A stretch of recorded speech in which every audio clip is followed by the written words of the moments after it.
que ça, c'est aussi un des gros problèmes qu'on a identifié par rapport au vin naturel. C'est, faut-il certifier ou pas? Certains vignerons prétendus, ou en tout cas qui se disent ou qui sont dits naturels, se seraient fait taper sur les doigts comme traitant de façon conventionnelle leurs vignes, donc c'est-à-dire balançant de l'herbicide de synthèse, des pesticides de synthèse, et donc ça a créé une polémique sur le fait de reconnaître, enfin d'obliger entre guillemets les vignerons naturels à être certifiés. Ça fait quand même des ordres d'avoir des traces de produits chimiques de synthèse dans des vins qui se disent naturels, quoi. C'est-à-dire, au moins, il faut que le vigneron, s'il ne veut pas le label, pour des raisons X ou Y, il assure ses traitements de manière à ne pas avoir de résidus de chimie de synthèse dans ses raisins. C'est quand même mieux. Et en règle générale, plus il y a écrit en gros nature ou naturel, moins il l'est. Hein. Ça, c'est une règle qui se confirme. Surtout que, encore une fois, c'est interdit de l'écrire. Donc, en plus, ils sont totalement dans l'illégalité. Donc, bon, sur la certification, on a des désaccords. Un vin naturel est forcément fait à base de levures indigènes. Donc, les levures qui sont naturellement présentes sur la pruine, dans le chai, dans le vignoble. Pas de levure de synthèse, pas de levure sélectionnée. Si tu veux, c'est un peu rigolo que tu poses la question, quoi. Je pose pas la question, je lance des affirmations et je veux voir comment vous réagissez. Donc là-dessus, on est d'accord. Tu peux lancer toutes les affirmations que tu veux, tout est faux dans ce que tu dis. Ah, voilà. Bah ouais. Tout est faux parce que rien n'est écrit. Donc c'est une sorte de quiz, mais qui. Mais moi, je vous prends comme étant des garants d'une certaine légitimité. On est garant de rien du tout. On est garant de rien. Ne croyez pas, on est absolument pas. Voilà, vous avez les vignerons naturels, ils sont comme ça, ils sont compliqués. On va pas se laisser embarquer dans une sorte.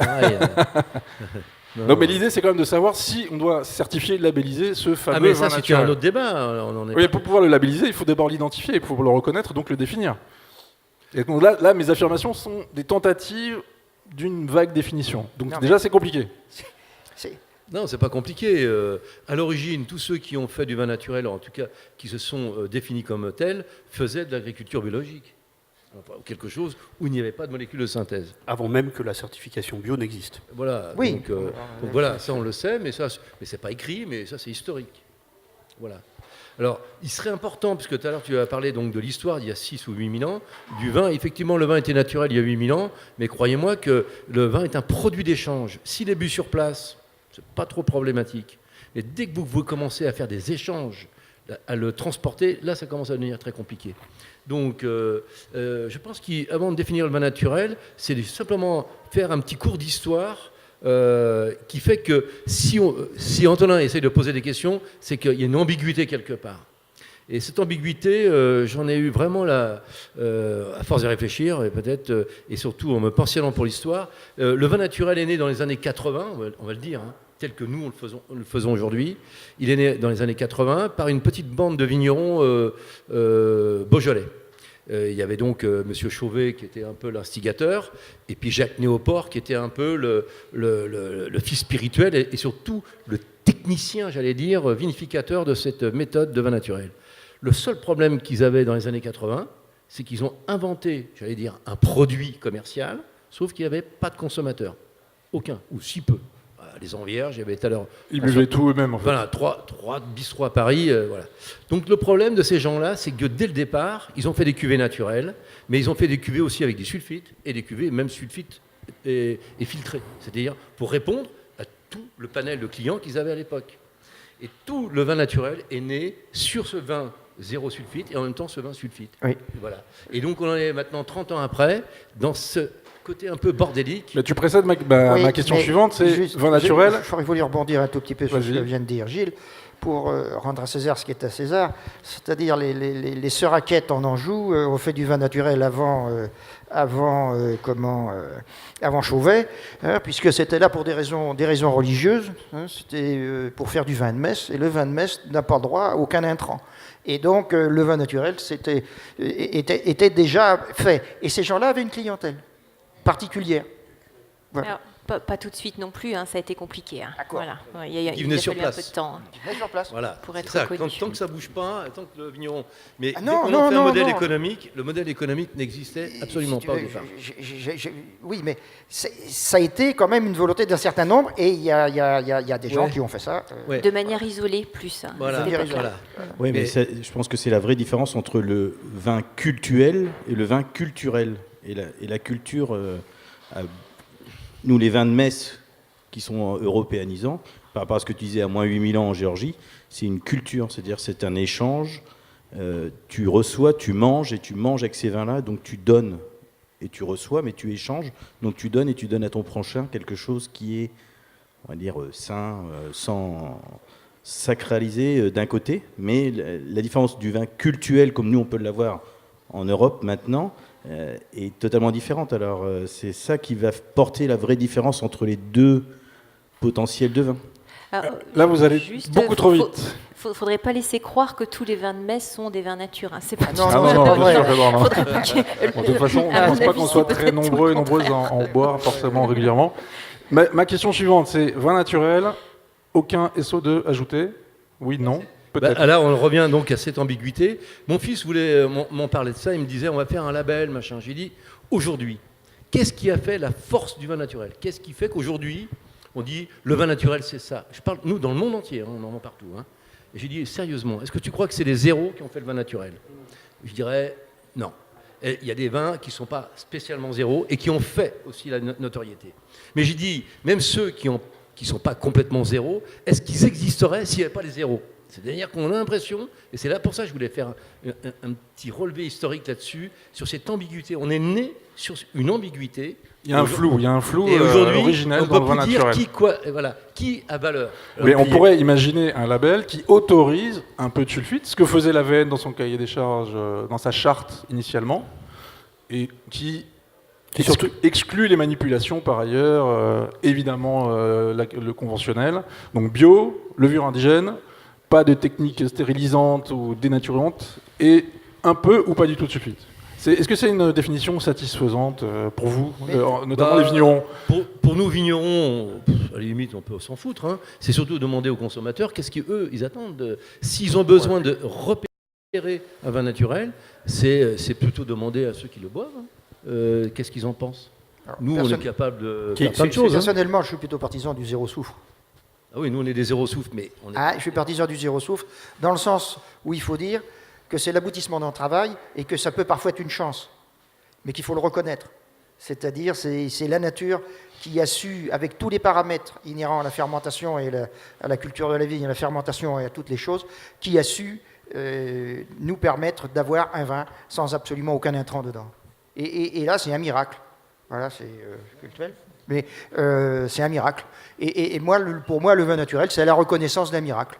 On est capable, dans notre milieu, qui est complètement industrialisé, qui est complètement, où la plupart des gens sont hors sol, on est capable de faire du vin sans rien mettre dedans, et c'est complètement naturel. Et moi, je dis ça, c'est un sacré espoir pour l'avenir, et il faut faire très attention que les épiciers, les mercantis, ne dévient pas trop. Voilà. C'est tout ce que je veux dire, je vais rien dire de plus. Alors, est-ce qu'il ne faut pas que des vignerons et des vigneronnes comme vous aillent justement au charbon, prennent les devants et créent cette reconnaissance, créent cette identité que vous arrivez quand même grosso modo à définir, même s'il peut y avoir des petits points de désaccord, pour anticiper les industriels, le Bruxelles qui va bien finir par mettre ça dans une catégorie et qui va forcément être ouverte aux 4 vents et notamment aux gros industriels qu'on voit déjà d'ailleurs dans les supermarchés, vin nature, naturel, j'en passe et des meilleurs, qui n'ont rien de naturel. Donc vous, finalement, vous êtes les dindons de la farce quand même. Parce que c'est vous qui prenez les risques. Et quand vous faites des cuvées comme ça, 0,0,0, en l'occurrence, ou même en mettant un poil de sulfite, et derrière, qui c'est qui ramasse la plus grosse part du gâteau? C'est les Gérard Bertrand, c'est les... J'en passe et des meilleurs, qui font des cuvées à des millions de cols, qui vendent comme des petits pains parce qu'il y a des jolis logos, des jolis noms détournés de nature. Et finalement, c'est vous qui avez créé ça. Et ça, je sais pas, moi je serais vigneron, je me dirais peut-être il y a un problème, il faut que je prenne ça en main et qu'on fasse avancer les choses. Je suis pas trop d'accord, Antonin. On a su créer donc je reviens à cette histoire. On a créé un vin, un nouveau produit, on va dire, quelque chose, une nouvelle forme du vin, mais on n'a pas su créer un commerce. On n'a pas créé les AMAP, mettons. Les AMAP, c'est un truc qui est assez intéressant, nouveau, un moyen de commerce très nouveau. Donc, nous, on n'a pas modifié le commerce. Par contre, le vin naturel, il a été mettre les pieds dans le commerce du vin, qui existait bien avant nous. Et donc, nous, Gérard Bertrand, on s'en fout complètement, c'est pas notre problème. Hein. Il est en grande surface, il y a très peu de vignerons qui vendent leur vin en grande surface. Ils sont passés de vin. Oui, mais tu parlais des consommateurs tout à l'heure, c'est eux, ils se font... ceux qui ne sont pas au courant, ceux qui sont ici présents, Moi, a priori, je dis que connaissent c'est un peu. plus intéressant de faire parler les consommateurs que les vignerons, à la limite. Oui, mais les consommateurs de Gérard Bertrand, je suis pas sûr qu'ils soient présents Non, mais aujourd'hui. les consommateurs de Gérard Bertrand ne boivent pas du vin naturel. Hein. Mais non, mais ils pensent en boire. S'ils achètent Naturare, qu'ils Mais lisent ils une pensent, en contre-étiquette. regardant la télévision, ils pensent à plein de choses aussi. Je veux dire, on n'est pas là, nous, pour refaire l'esprit et essayer que les gens... voilà. C'est parce qu'on a Non, quand même nous, aussi on beaucoup fait le de... vin. Le problème, il y a un problème économique. C'est-à-dire, quand un jeune ou quelqu'un se lance dans le faire du vin naturel, je lui dis, fais gaffe, man. C'est un modèle économique, tu risques de te casser la gueule. C'est pas simple, cette histoire-là. Ça demande du temps. Et tu vas pas mettre 300 000 euros d'investissement sur un vin où tu n'as aucune maîtrise technique. C'est-à-dire, tu as un petit peu d'expérience, tu as du matériel, et puis voilà, tu penses que tu vas y arriver, mais c'est jamais gagné d'avance. Donc, dire qu'on va faire du 0-0, moi je dirais aux gens, calmez-vous. Faites une petite cuvée pour démarrer, puis voyez ensuite. Il faut faire attention quand même aussi ça. Donc, je ne pense pas que nous, en faisant du vin, on va changer la civilisation. On n'est pas assez fort pour ça. Voilà. Si Gérard Bertrand veut faire du vin naturel, alors, on demandera aux fraudes de faire leur boulot, parce qu'ils viennent chez nous en ce moment, on va en discuter. Bah oui, c'est ce que j'allais dire, Voilà. c'est plutôt Là, on vous est confrontés qui... aux fraudes, hein, tous. Hein. Donc, chez nous en Ardèche, le groupement de caves coopératives, ça s'appelle une union de producteurs, un metteur en marché, avait marqué Ardèche par nature. Les fraudes leur ont fait enlever Ardèche par nature. J'ai dit, c'est quoi cette histoire, etc. Vous m'enlevez ça. Ça veut dire qu'à l'heure actuelle, les fraudes s'intéressent énormément à nous, parce qu'on représente beaucoup d'énergie, beaucoup de choses, même si ce n'est pas un gros commerce. Ils sont en train de... Et là, ils commencent à être énervés les uns les autres, parce qu'il se fait n'importe quoi. Comme tu dis, on commence à faire croire n'importe quoi dans ce monde du vin naturel. Et donc, ils commencent à mettre les pieds dans le plat. Et on va en discuter peut-être. Mais alors, c'est quoi la solution? Je demande à Maître Éric Morin, avocat, juriste, puisqu'il y a d'abord cet énorme flou réglementaire. Il y a cette volonté de nuire, on peut presque dire ça, de la part d'une certaine forme d'autorité vis-à-vis des vignerons que vous représentez, que vous êtes aujourd'hui artisans vignerons naturels. Et de jalousie locale, parce que ça part, et de jalousie locale. Ça part quand même quasiment à 99% toujours de là. La difficulté, c'est que moi je ne suis pas vigneron, j'ai un petit peu upgradé mes connaissances ces dernières années, mais quand même pas au point de pouvoir prendre une vigne et faire du vin. La difficulté, c'est que la plupart de ces vignerons ont décidé de s'affranchir des règles et que tout d'un coup, au bout de 10 ans, au bout de 15 ans, parce que sans doute le vent de l'histoire a changé, on leur dit maintenant vous allez créer des règles. Ils n'ont pas envie, ils n'ont pas le temps, parce qu'ils ne sont pas comme Gérard Bertrand, ils sont vraiment... c'est l'expression que je préfère, mais les pieds dans la terre et les mains dans la vigne toute l'année, sauf quand il y a sous les pavés la vigne ici. Et tout d'un coup, on leur dit maintenant encadrer. Et quand on regarde encadrer, on aborde très très vite la question du soufre sur lequel on a beaucoup fantasmé. Les vins à zéro, c'est aussi des vins morts, ceux de Gérard Bertrand, et pourtant ils sont à zéro parce qu'il y a des pratiques œnologiques que le consommateur, même un peu averti, ignore totalement, et on va lui dire, regardez, là, il y a zéro soufre. Il va être super content, il va croire qu'il va boire un vin naturel, alors qu'il va boire un vin mort. Et les vins dont on parle et qu'on déguste là-haut, ce sont des vins qui sont vivants. Et c'est ceux que fait Gilles et tous les autres.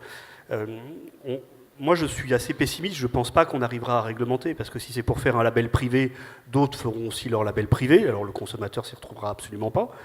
Aujourd'hui, on n'a pas l'aide de l'INAO et les rapports qui ont été faits sur une réglementation n'aboutiront pas à une réglementation et surtout pas même avec la nouvelle directrice de l'INAO. Donc on est dans quelque chose qui va continuer sur son air avec, pardon du mauvais français, mais un sourcing du consommateur qui ne va pas vouloir un vin naturel, qui va vouloir le vin de Gilles, le vin d'Alexandre Bain, le vin de je ne sais qui, parce qu'il sait que ce vin est bien fait. Et tant qu'on restera dans ce niveau-là, le modèle économique est sans doute fragile, et on le sait, très bien, mais il est fragile. Mais il est fragile, et les miracles, moi j'y crois, mais quand on a en plus des avanies climatiques, je ne suis pas certain que le miracle puisse se répéter. Justement, je rebondis sur ce que tu dis, je cite une brève ligne du livre de Christelle, qui cite une vigneronne, si je crois, du domaine de Gimios, du petit domaine de Gimios, qui dit... Elle parle longuement, c'est très intéressant. Et elle dit « Vivre en marge des courants de pensée dominants peut être épuisant ». Donc si le vigneron, la vigneronne naturelle est condamné à rester en périphérie, à la marge, il peut se retrouver dans la situation de Sébastien David et de bien d'autres, à se faire soudain taper sur les doigts d'une façon totalement a priori injuste. Bon, le procès n'a pas eu lieu, mais vu les éléments qu'on a et dont on va parler bientôt, c'est manifestement une injustice qui lui est faite. Sauf que cette injustice, elle a des conséquences graves, puisqu'en l'occurrence, c'est des milliers de bouteilles qui vont peut-être être détruites, et autant de dizaines de milliers d'euros de bénéfices potentiels pour le vigneron qui sont perdus. Donc c'est beaucoup de travail, et tout ça de façon injuste. Il n'y a rien qui justifie ça. Donc là, moi je vous entends, vous êtes pessimiste, on a du mal à définir clairement ce qu'est un vin naturel, mais si chaque vigneron et vigneronne reste dans son coin, isolé, comment ce genre de situation ne se reproduirait pas éternellement, jusqu'à finalement épuiser, comme dit Anne-Marie, épuiser ces vigneronnes et ces vignerons qui sont dans leur coin finalement, qui se retrouvent sur les salons, qui sont tous potes, mais qui ne sont pas unis face à ces bulldozers administratifs, juridiques, j'en passe et des meilleurs. Je ne sais pas si Christelle. Moi, je pense que quand même que le côté positif dans tout ça, c'est on sent bien aussi qu'il y a une appétence du point de vue des consommateurs, en tout cas une envie de connaissance, même si évidemment tous ne sont pas au fait des différences encore pour différencier les vins de, par exemple, Gérard Bertrand et d'autres, et les vins dont nous parlons. Mais le fait de vouloir comprendre, d'être éduqué au fur et à mesure, va permettre aussi de soutenir d'une manière indirecte ou même très directement aussi tous ces vignerons. Donc ça, c'est quelque chose de très important aussi, ce côté consommateur. Et pour cela, par rapport à la labellisation, structuration, etc., institutionnalisation, je pense que c'est pas tant le problème des vignerons aujourd'hui que celui effectivement des consommateurs, mais qui ont, eux, besoin aussi de médiateurs, de personnes qui peuvent leur donner des clés pour comprendre, pour apprendre par eux-mêmes, parce que ça c'est important aussi, de ne pas laisser non plus les consommateurs dans un rôle de passivité. Donc ils peuvent aussi apprendre, découvrir, aller à la rencontre, justement, les circuits courts, c'est ça aussi, donc dans les salons, mais pas que, à la rencontre de ces personnes, de ces vignerons, de ces vigneronnes qui font ces vins-là. Et ça, pour moi, c'est pas quelque chose de forcément... c'est au contraire quelque chose de positif, d'aller à la rencontre de l'autre. Donc tout n'est pas si sombre. Même si effectivement ça n'enlève pas les aléas climatiques, les difficultés des institutions, mais qui vont peut-être être un peu plus... Alors bon, là je suis désolée pour le cas présent qui est très réel et très concret, mais je pense que malgré tout, des procès qui ont donc heureusement abouti favorablement pour les vignerons sont aussi des exemples, par la médiatisation, ça va aider aussi. Et de l'autre côté, ça va peut-être retenir un peu les institutions dans leurs arceaux. C'est déjà arrivé et ça recommence. Alexandre Bain, Olivier Cousin sont des cas qui ont été très médiatisés. Ils ont été exonérés de leurs fautes, libérés, relaxés. Peut-être qu'on est dans une phase de panique. Oui, on est dans une phase d'entre-deux avec aussi un changement à la direction de l'INAO. Et puis, voilà, il n'y a pas une tête... à l'INAO, il y a autant de baronnies, moi je les appelle comme ça, avec des petits barons à la tête de chaque appellation, qui font la loi chez eux, qui connaissent les douaniers, qui connaissent les enquêteurs de la DGCCRF. Moi je veux bien qu'on parle effectivement des consommateurs, je ne veux pas être l'oiseau de mauvais augure, mais 95% du vin en France est acheté en grande distribution. Donc, de quels consommateurs on parle et les 4 autres pourcents, pour arriver à 99%, quand ils vont chez un caviste, ils vont chez Nicolas. Donc en fait, on parle de 1% des consommateurs de vin qui sont au courant de ce dont on parle. Oui, mais on est vraiment dans l'entre-soi quand même. Non, mais c'est l'enjeu des 30 prochaines années. Voilà, clairement. 30 ans. Ah oui. Un processus, c'est long. Hein. Ah oui. Ouais, enfin, il ne faut pas oublier que pendant des années, et avec Jacques, on a commencé comme ça dans la Loire, quand on s'est regroupés, on a beaucoup de décideurs politiques, INAO, CRINAO, enfin en local, c'était des conventionnels qui décidaient pour la partie bio, puisque le cahier des charges était là. Et on s'est pris en main, nous, avec Jacques, il y a 7-8 ans. On a créé, et c'est l'ancien président, je suis le nouveau président, mais on s'est investi, parce que nous, on y va dans les réunions. On va à l'Europe, on va à Paris. Moi, j'ai fait de la prospective pour le gouvernement, etc. Et on s'y donne maintenant, parce qu'on ne veut plus être dépendant des autres. Ça, c'est une chose, mais c'est vrai que ça semble aberrant en disant on nous a demandé de participer, de créer le cahier des charges nature, tout ce que vous voulez. On y va pour se retrouver à la fin en disant bon, on arrête parce que c'est trop compliqué. Bon, bah, c'est gentil. Oui. Alors que ça dépend. Après, chacun choisit. On peut avoir plusieurs chapelles, etc. Cueillir sans soufre, avec un peu de soufre. Si c'est pas de soufre et que de la technologie derrière, ou si c'est sans rien du tout, c'est encore autre chose. Et puis, on ne fait pas du vin nature ou dit nature tous les ans, on n'en fait pas 100%. Comme dit Jacques, on réussit de temps en temps, puis de temps en temps, comme on réussit moins, on prend aussi un poil d'assurance, et pourtant on n'est pas dans les excès. Puisque tu vois bien que le cahier des charges du vin dans le Codex international aujourd'hui, dans l'OIV, parce on est dans le monde du vin, c'est quand même beaucoup plus haut que ne serait-ce les normes bio, biodie, etc., ou qui descendent. Et rien qu'en choisissant des cahiers des charges un petit peu plus spécifiques, déjà, on se s'interdit. rapproche de cet idéal dont parlait Jacques. Oui, moi ce que je veux dire, c'est que on prend beaucoup de plaisir à faire ce qu'on fait, quoi. Et que quand on goûte nos vins, c'est sûr que ça nous fait un grand plaisir. Et quand on voit des gens qui ont de l'émotion avec le vin qu'on a produit ou le vin des copains, c'est quand même le but de l'opération. Et moi, ce que je revendique, c'est la liberté du vigneron. C'est ça qui, pour moi, est vachement important. C'est-à-dire qu'on puisse exprimer notre humanité avec nos pieds de vigne. Et c'est vraiment ça qui est important. Et ce qui est très dommage dans l'histoire des vins nature Bertrand, là on l'a cité, etc., c'est que ça donne une fausse idée de ce qu'est nature à des gens qui pensent vraiment l'acheter.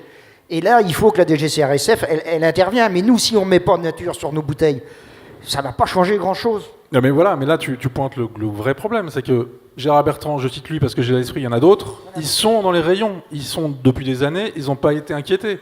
Et Sébastien David, et Olivier Cousin, et Gilles peut-être probablement, et d'autres sont inquiétés régulièrement. Ils font des productions minuscules comparées à celles des Gérard Bertrand, et c'est eux qu'on emmerde.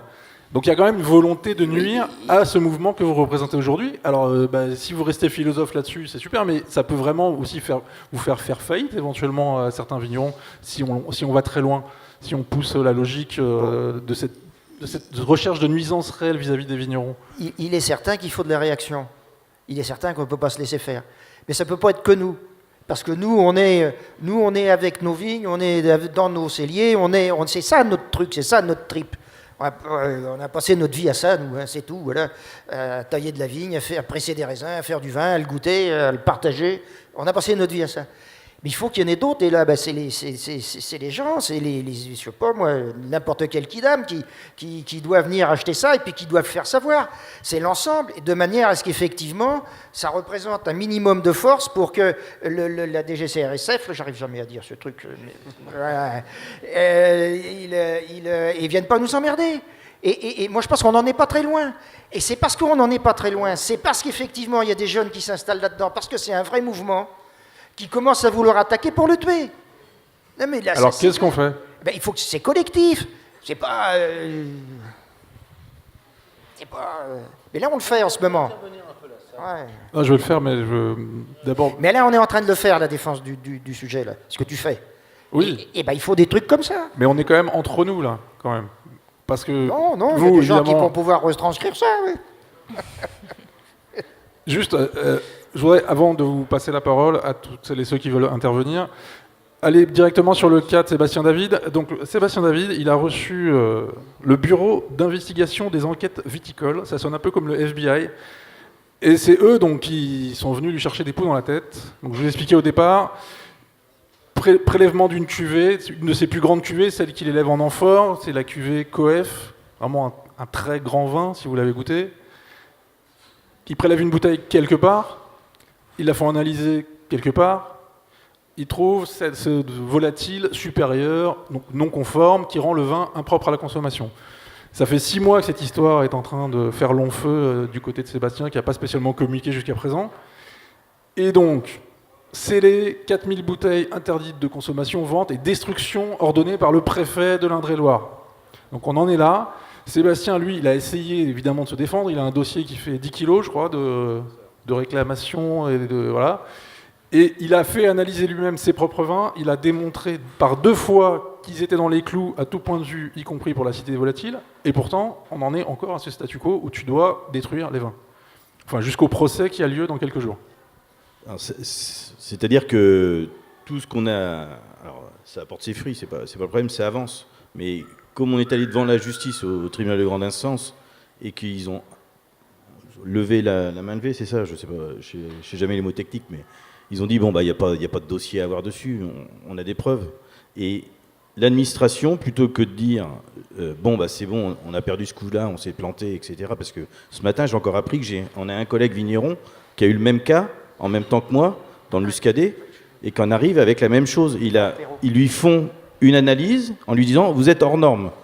On est hors norme, ok, mais sur une analyse que vous recevez pour le vin, vous avez l'incertitude. Okay. Et toutes ces données, nous on est obligé de les produire tous les ans quand on veut se faire labelliser dans tous les sens du terme. Labelliser, appellation. Quand on vend du vin, on est obligé de donner ça.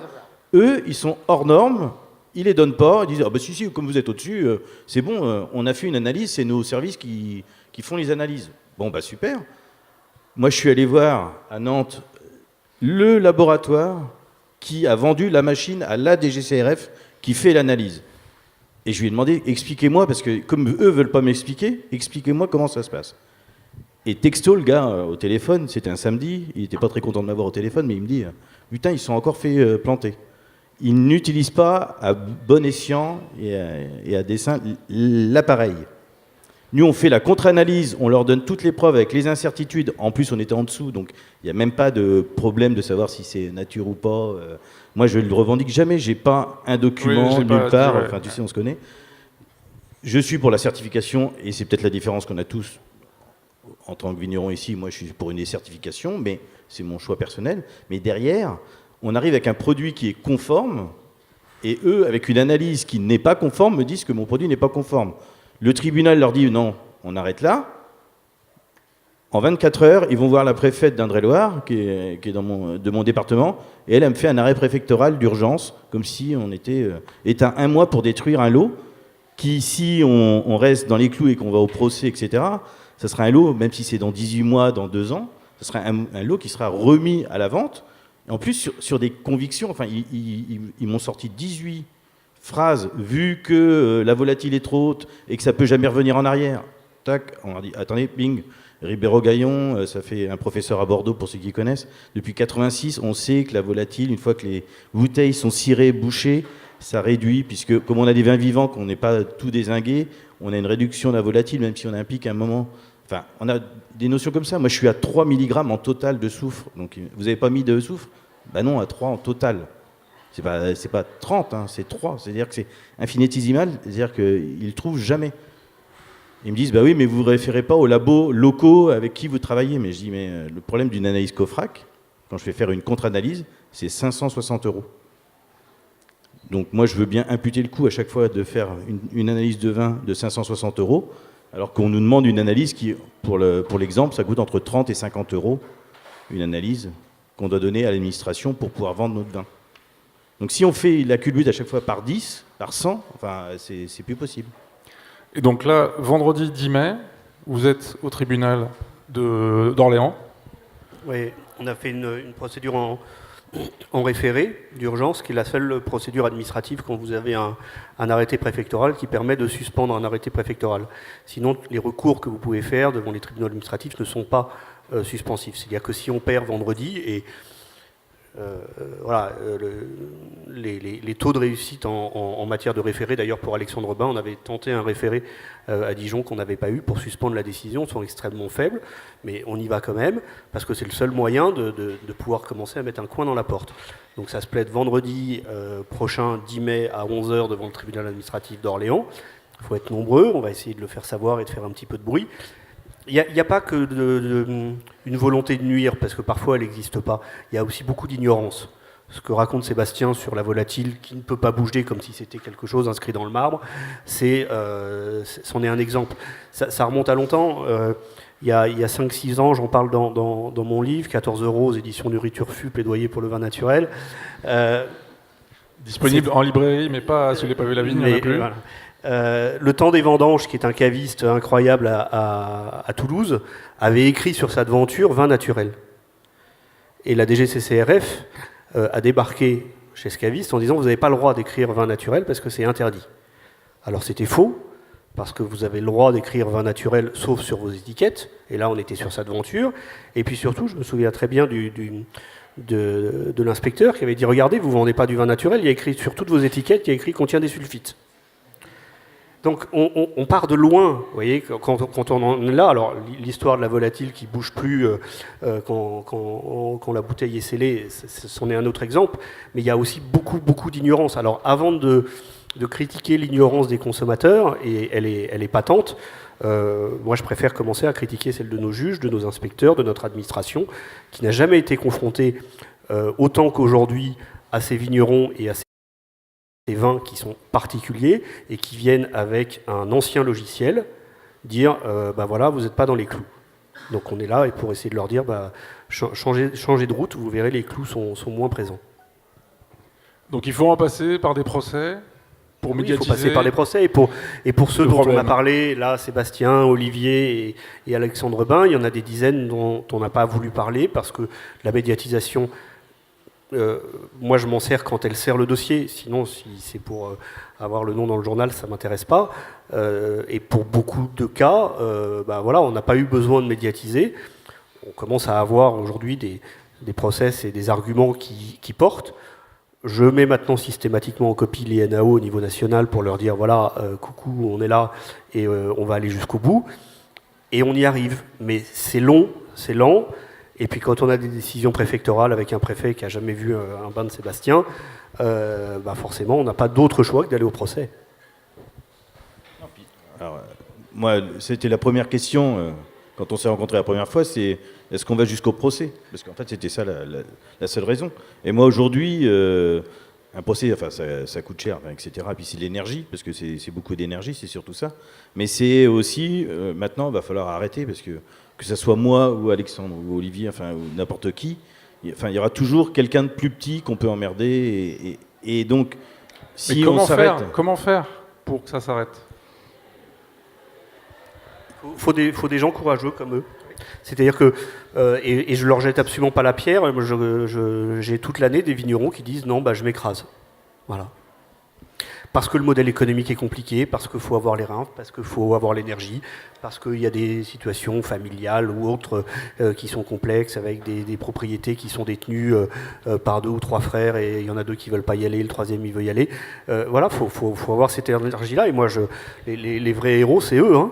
Olivier Cousin, ça a duré 8 ans, Alexandre Bain, ça a duré 3 ans, d'autres, ça dure encore depuis 4 ou 5 ans. Voilà, faut avoir ce courage-là, hein. Et au bout d'un moment, on arrive à faire passer quand même un certain nombre de messages en disant là-dessus, vous n'irez plus. Voilà, vous n'irez plus sur ce terrain-là. Alors, je voudrais faire intervenir la salle, mais avant, je vais revenir au début et au thème de ce débat. Est-ce que la solution, quand même, ça reste pas de vous associer, de vous unir dans une association que vous appellerez comme vous voulez, qui définirait grosso modo votre ligne et qui vous donnerait surtout un poids, une force vis-à-vis de ce type d'événement où vous vous retrouvez à chaque fois isolé une vigneronne contre le système. C'est sûr, on est obligé. Qu'est-ce qui se passe en ce moment? Le mouvement, enfin ce mouvement de vin naturel a été fait en toute liberté. Hein, et la pression que nous met les fraudes en ce moment, c'est qu'ils ne veulent plus de cette liberté-là. Ils ne veulent plus qu'on soit dans ce système de commerce en faisant tout et n'importe quoi. Et ils veulent nous obliger justement à nous organiser pour qu'eux puissent contrôler tout ça, en fait. Hein. Et ils ne veulent pas...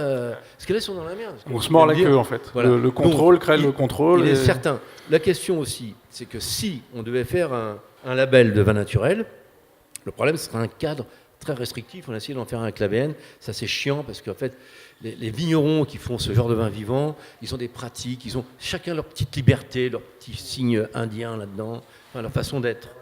Donc, moi, ce que je proposerais, puisque toi, un jour, tu as écrit un bouquin qui s'appelle « Manifeste pour le vin naturel », je pense qu'il serait bon de faire un manifeste du vin naturel, ça serait un engagement. Un engagement à la bio, officiel, obligatoire, une bio quelconque, mais un engagement lié à un engagement. Et une liste de choses. Et pourquoi tu ne l'écris pas, Gilles Azzoni? Non, mais je ne suis pas...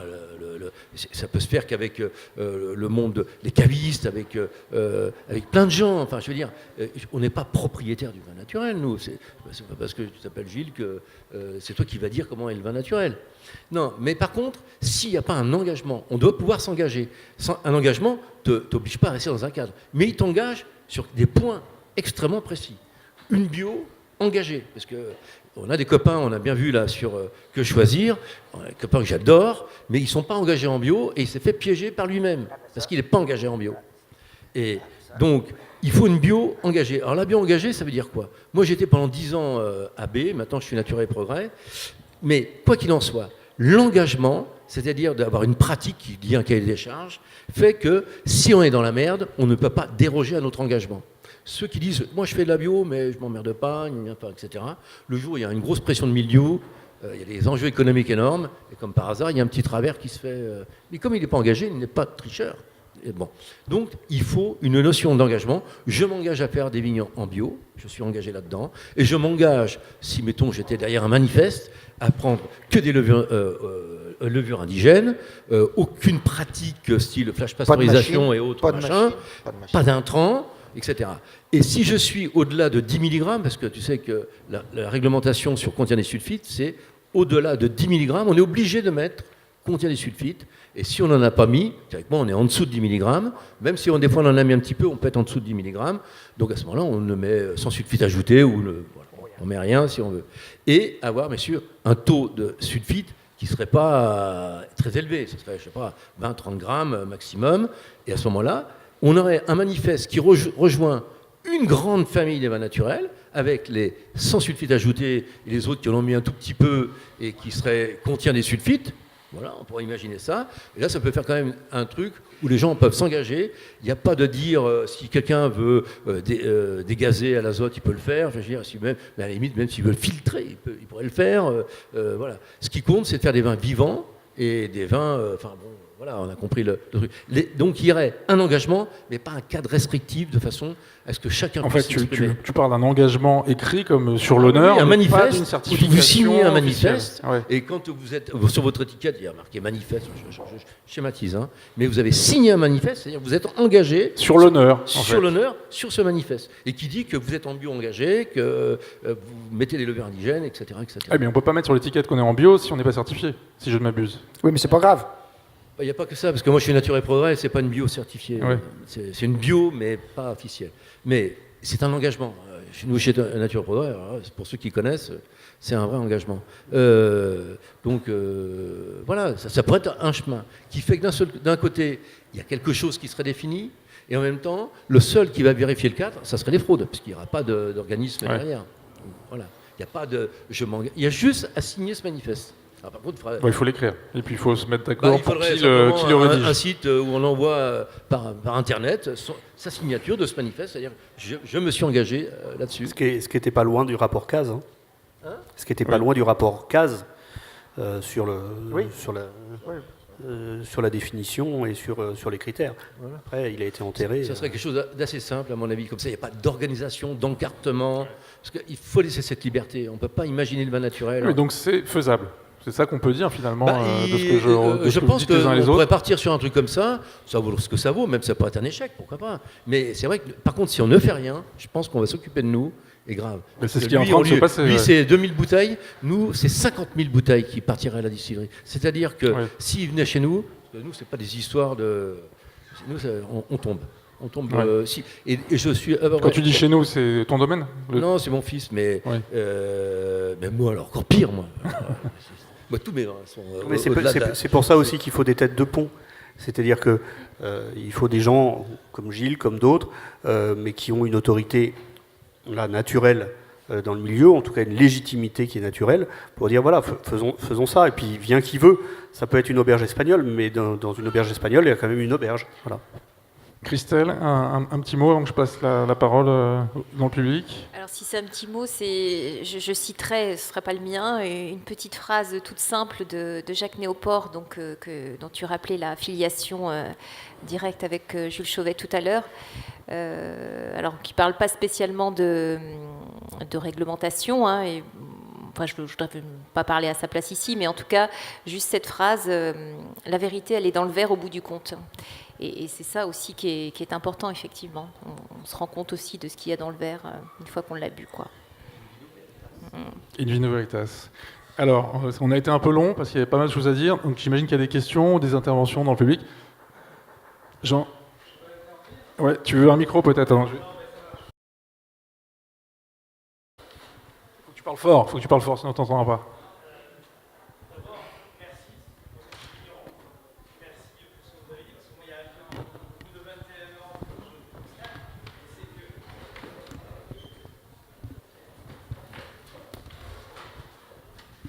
Oui, je disais, j'ai entendu des choses qui sont très plaisantes à entendre et d'autres qui sont un peu plus embêtantes. Moi, je suis content que vous ayez parlé de vin nature et d'intrants. Vous l'avez dit 3 fois, vous avez prononcé ces 2 mots associés. Moi, je pense que c'est très important de ce mot intrant et pas d'intrant. Là, tout à l'heure, je viens d'entendre aussi maintenant à la fin quelque chose que j'ai trouvé fabuleux. C'est ce côté mouvement, ce côté adhérer à quelque chose. Parler de vin nature, comme je l'ai souvent entendu, comme je l'ai parfois entendu, de vin qui, quand on interroge, quand on pousse, on s'aperçoit qu'il y a beaucoup d'intrants qui sont intervenus à un moment donné, qu'il n'y a pas de label, il n'y a pas de reconnaissance de soi. C'est vraiment au maudit, quoi. Je dis que je fais du naturel, je fais du naturel, mais je ne peux pas le prouver. Alors on se retrouve avec des gens qui se font analyser des vins, qui ont des produits dedans, et on se dit, voilà ce que sont les vins naturels, voici ce que c'est. Parce qu'il y a des intrants. Alors qu'à côté de ça, il y a des gens qui font des gros efforts, qui font beaucoup de travail pour ne pas avoir d'intrants, pour faire le mieux possible. Ça, c'est un fait qu'on retrouve aujourd'hui dans le commerce. Quand vous parlez de Bertrand et des autres, moi, je suis dans une région où j'ai un certain chapoutier. Voilà, donc chapoutier fait la loi. Vous parliez de... Enfin, je vais très vite. Vous parliez de l'INAO et des administrateurs. Moi, je parle de mes collègues vignerons qui sont nos représentants.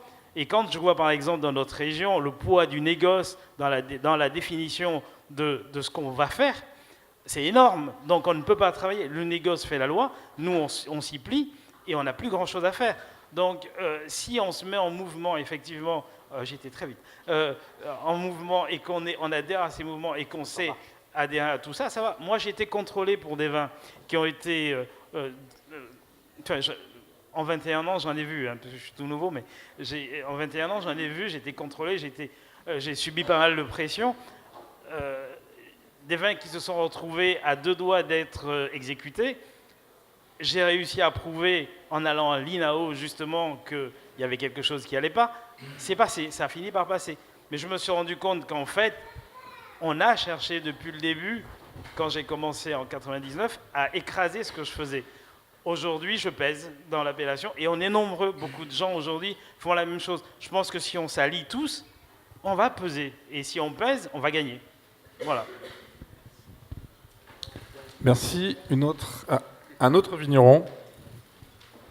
Oui, excusez-moi d'être vigneron, mais je suis un peu d'accord avec Jean. Moi, je pense qu'il y a un danger, c'est d'être dans les vins nature. Enfin, moi, j'en fais aussi depuis des décennies. Enfin, j'ai appris que c'était des vins nature. Il y a le danger techniciste, c'est-à-dire que les vins nature, et la société aujourd'hui, elle est techniciste et le consommateur est toujours en demande de technicité.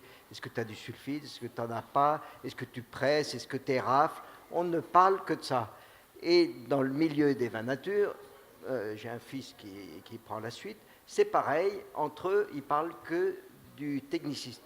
Or, si on a fait ça, moi, j'ai jamais fait de vin, j'ai fait des expériences économiques, humaines, sociales et politiques.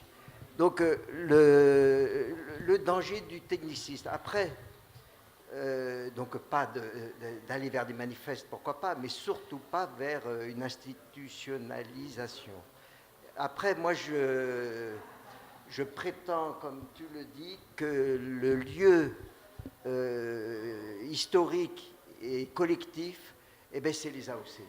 Et c'est l'INAO, enfin, c'est nos AOC, même si moi j'ai fait des vins de table et des vins de France et des tas de trucs en dehors des AOC, eh ben, dans mon AOC, je rase pas les murs, je suis un historique et tout va bien.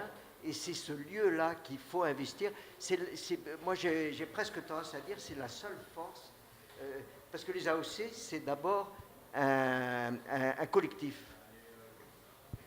Voilà. Et puis je terminerai juste en disant que le seul vin naturel, c'est le vin de raisin. Tous les autres vins, pratiquement, Moi, j'ai fait des vins de coco, des vins de litchi. Il faut soit les enzymer, soit rajouter de l'alcool. Il faut couper la banane et enlever il faut prendre une machette, etc. C'est le seul vin pragmatique où on met tout dans la cuve et on tourne les talons et où il n'y a pas besoin de béquilles technologiques et chimiques. Donc, c'est le seul vin naturel qui existe au monde. Une autre question, intervention.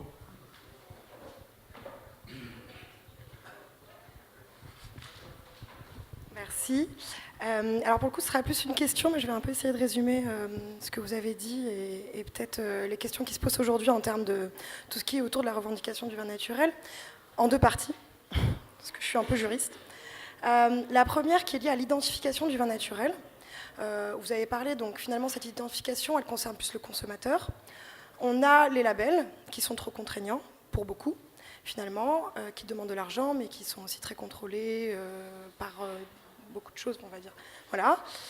Qui ne sont pas forcément la solution. L'une des solutions, je sais que pour le coup, Éric Morin, vous en parlez dans votre bouquin, mais c'est quelque chose qui revient aussi de la part des consommateurs, c'est la transparence sur l'étiquetage. Ça, peut-être, vous pouvez y répondre un peu plus en apportant, je ne sais pas, des éléments qu'ils pourraient voir en termes de développement sur le futur. Donc ça, c'est en rapport avec l'identification du vin naturel. La deuxième phase, et qui est peut-être celle qui intéresse plus les vignerons, qui est faire du vin naturel et on va dire être contrôlé derrière. Puis finalement, faire du vin naturel, c'est quoi? C'est être contrôlé, c'est avoir des organismes qui viennent analyser ce que vous faites. Et ça, c'est quelque chose dont vous ne pouvez pas sortir. Qu'on veuille rentrer ou non dans l'AOC, qu'on veuille rentrer ou non dans le label, on est obligé d'être contrôlé. Et même quand on n'est dans aucun label ou aucune AOC, par la DGCCRF, par les questions de volatiles ou autres, maintenant, la question c'est, un, modifier ces organismes de contrôle. Est-ce que c'est possible? Ou deux, modifier le contrôle en lui-même, la nature du contrôle. Quand vous parliez de machines ou autres, est-ce que c'est quelque chose sur lequel le vigneron peut avoir la main? Voilà, merci. Qui veut répondre?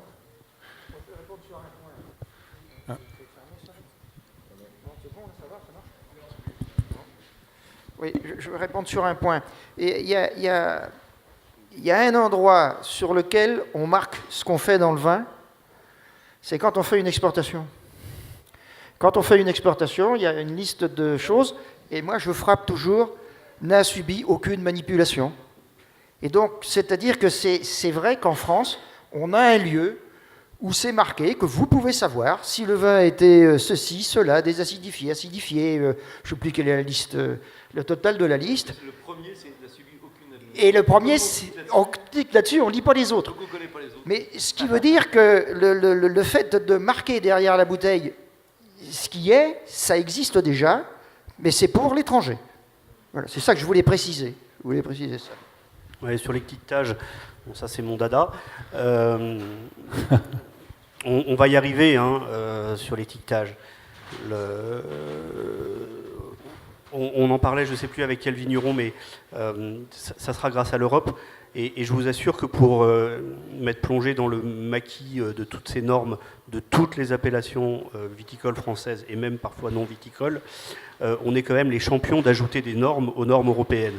C'est-à-dire que déjà, si on enlevait, si on ne faisait qu'appliquer les normes européennes, je vous assure qu'il y a beaucoup de vignerons qui s'en porteraient largement mieux que toutes celles que chaque appellation, dans chaque cahier des charges, surajoute à l'envi et deviennent parfois incompréhensibles.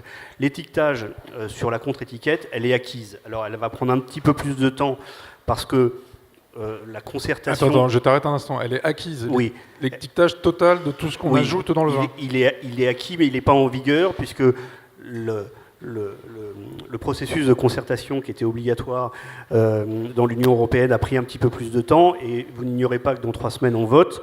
Donc aujourd'hui le Parlement va être modifié, le temps qu'il reprenne un petit peu vie, que tout le monde s'organise dans les commissions, etc. On devrait avoir une modification du règlement de l'Union européenne sur l'étiquetage du vin applicable en 2020-2021 maximum. Le compromis qui a été adopté, il est que l'étiquetage de la composition sera obligatoire sur l'étiquetage étiquette ou contre-étiquette, mais pourra apparaître sur l'étiquette ou la contre-étiquette de manière dématérialisée à travers un flash code. Voilà, c'est à travers un flash code. Voilà. Évidemment, c'est une demande qui a été faite par un certain nombre de lobbies viticoles qui ne sont pas présents ici et pour cause, parce qu'ils se disent que Madame Michu, dont je parle effectivement beaucoup dans mon livre, elle ne va pas regarder, quand elle regarde son étiquette, elle verra un flash code et elle ne saura pas exactement ce que c'est. C'est déjà un premier pas.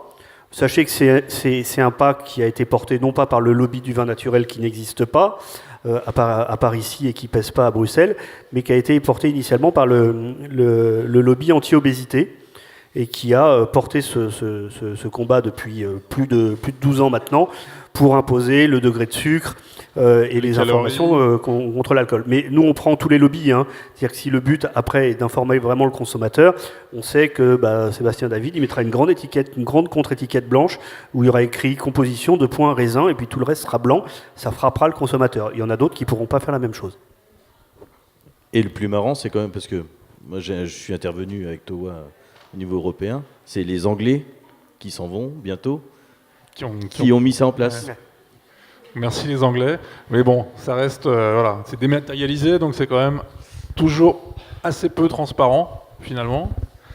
Est-ce qu'il y a une autre question? Et pour répondre à votre deuxième point, les réglementations dont vous parlez, là, pour le coup, sont des réglementations européennes. Et s'il faut les changer, je vous assure que le règlement européen sur le vin, sur les taux maximales, les doses maximales, etc., qui sont contrôlés, et là je reviens enfin je suis entièrement d'accord avec vous, c'est qu'on peut faire du vin naturel, on peut être complètement à côté des appellations, et je suis l'avocat de certaines appellations, donc je trouve aussi que c'est une belle idée parfois, mais on sera toujours contrôlé puisqu'on vend, enfin quand je dis on, les vignerons vendent un produit qui est destiné aux consommateurs. Donc il y aura toujours les douanes, il y aura toujours la DGCCRF qui viendront et qui auront le droit de faire ces contrôles. Changer la réglementation sera un petit peu compliqué et faire disparaître ou atomiser les douanes ou la DGCCRF est un projet encore plus compliqué. Donc on restera contrôlé. Oui, oui, mais les taux de volatile, ils sont européens. Oui, moi je voulais rebondir sur les appellations d'origine contrôlée. C'est sûr que dans notre petite région, notre micro-région, on a essayé de s'inscrire dans les appellations d'origine contrôlée, mais franchement, à un moment, il y en a marre. Je comprends sincèrement que l'appellation d'origine contrôlée, c'est une propriété collective de gens qui sont sur un territoire qui correspond à un certain nombre de choses. Et ça, je le revendique.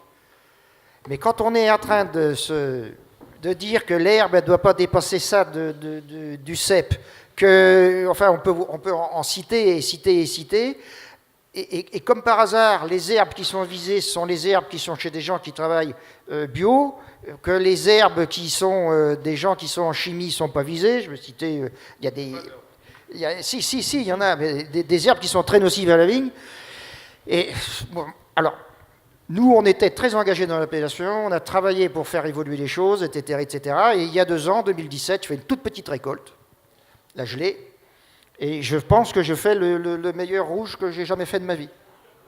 Concentré, souple, toutes ces choses-là. Et mes collègues, parce qu'il s'agit bien de mes collègues qui sont dans le comité de dégustation, ils m'ont saqué. Ils m'ont saqué parce ils buvaient un vin qu'ils ne pouvaient pas faire. Parce qu'ils étaient avec... Non, ils sont avec des moissonneuses-batteuses, ils sont avec des levures, c'est dilué. Hein, ils n'ont pas les mêmes rendements que moi. Moi, quand j'ai fait 30 hecto-hectares, c'est le bout du monde. Eux, ils en font 70 à chaque fois. Donc, vendanger à la machine. Nous, c'est tout vendanger à la main. Tous les grains sont triés. Enfin, vas-y que je t'en passe, et encore des meilleurs. Et les gars, je suis passé 2 fois à l'analyse. Ils m'ont dit d'abord volatile. Alors, 0,60 avec 24 grammes d'extrait sec. Le dégustateur qui la trouve, je dis chapeau. Et après, ils me disent, il y a des brettes. Je fais analyse de phénol, 15. Alors je dis chapeau, ces dégustateurs. Et là, c'est bon, je leur ai fait un bras d'honneur aux copains, quoi. Je leur ai dit, c'est fini, vous mettez plus les pieds à la maison. Non, mais là, on est dans un cas flagrant de manque de typicité.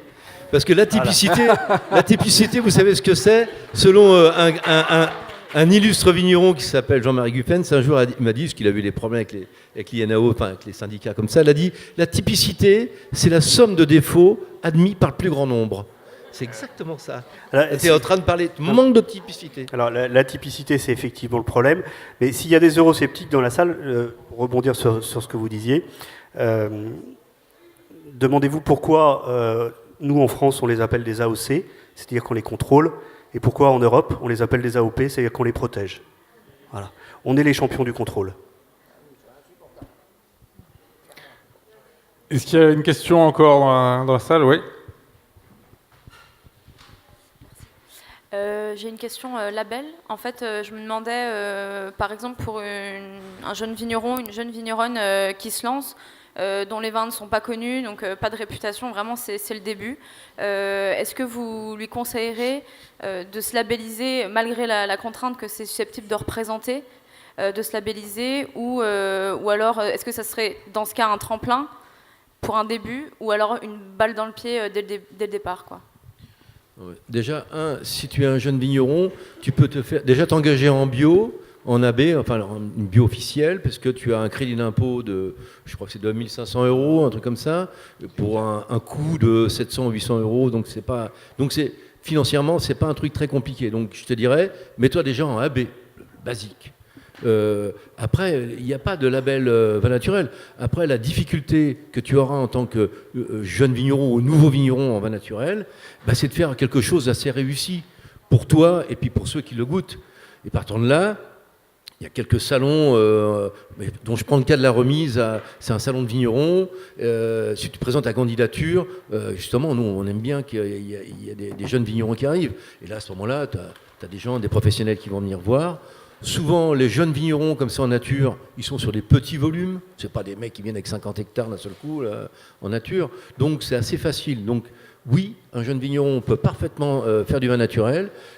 Moi, je l'encourage à s'engager dans la bio, enfin dans une bio engagée, quelle qu'elle soit. Et deux, aller voir les salons de vin naturel réputés, aller voir les gens. C'est assez facile à faire. Et puis après, c'est le vin qui va parler. Hein. C'est pas très compliqué.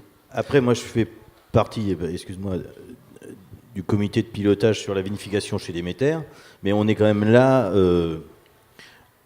quand tu te fais contrôler par un organisme de contrôle, justement, biodynamie, ce que tu veux, tu as la partie contrôle, évidemment, on va contrôler tes papiers, une analyse, etc., mais tu as aussi une partie conseil, et le conseil, c'est pas la personne qui vient te contrôler.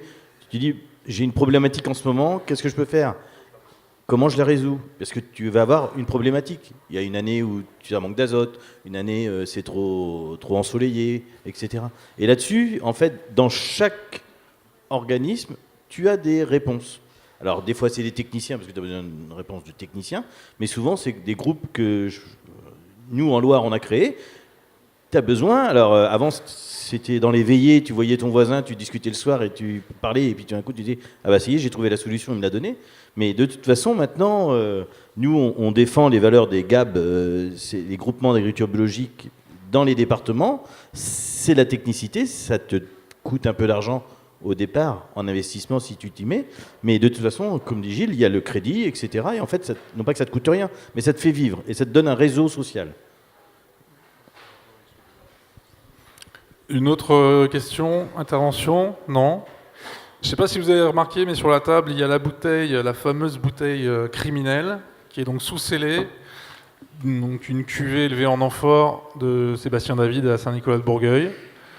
Donc c'est le lot qui comprend les 2078 bouteilles qui vont peut-être, probablement pas, ça va dépendre du travail notamment de maître Éric Morin, être détruites. On espère que non. Donc on ne pourra pas la goûter aujourd'hui au salon, puisqu'elles sont toutes sous-scellées et c'est interdit d'y toucher. En revanche, bien sûr, il y aura plein d'autres choses à goûter. Il est déjà presque 16h30, donc on va devoir conclure. Je veux juste finir. Christelle Pinault n'a pas beaucoup parlé, c'était un débat assez technique, et elle est moins technicienne vigneronne que autrice et scientifique. Son livre est exceptionnel, c'est vraiment l'un des meilleurs livres sur le vin que j'ai lu depuis longtemps. Donc il faut aller à la librairie, aller le consulter ensuite, c'est vraiment très bien. Elle a fait un travail sur des mois et des mois d'enquête de terrain, donc c'est vraiment quelque chose qui n'avait jamais vraiment été fait de cette façon-là jusqu'à présent. Merci beaucoup. Donc, évidemment, le salon continue à l'étage. Juste pour vous le dire que Christelle Pinault et Éric Morin sont en dédicace tout de suite à la librairie. Si vous voulez discuter avec eux, éventuellement, vous procurez l'un de leurs ouvrages. Et merci à toutes et à tous d'être restés aussi longtemps. C'était long, c'était parfois un peu technique, c'est un sujet qui l'est. Mais merci beaucoup et à tout de suite à l'étage. Merci à tous et à toutes.